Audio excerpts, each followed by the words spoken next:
Kepada Yang Amat Berhormat Perdana Menteri, saya pasti Yang Amat Berhormat adalah orang yang sangat mementingkan pendidikan dan faham kepentingan dan keperluan pendidikan dalam proses pembesaran seorang kanak-kanak.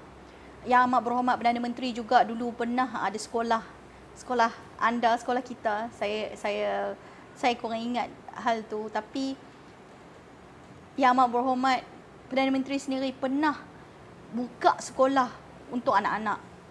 Jadi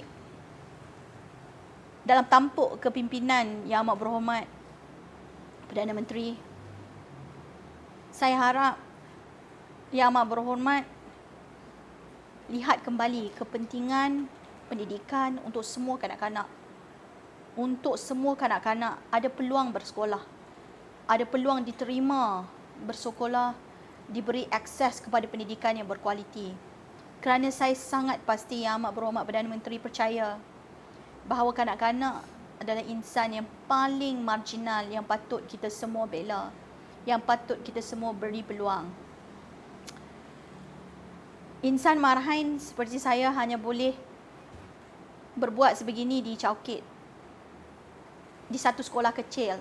Tetapi saya percaya Yang Amat Berhormat Perdana Menteri untuk negara yang sangat kita cinta dan tanah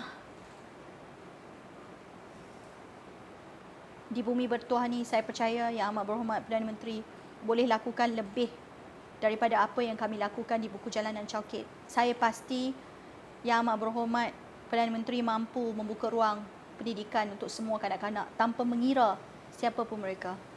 Terima kasih.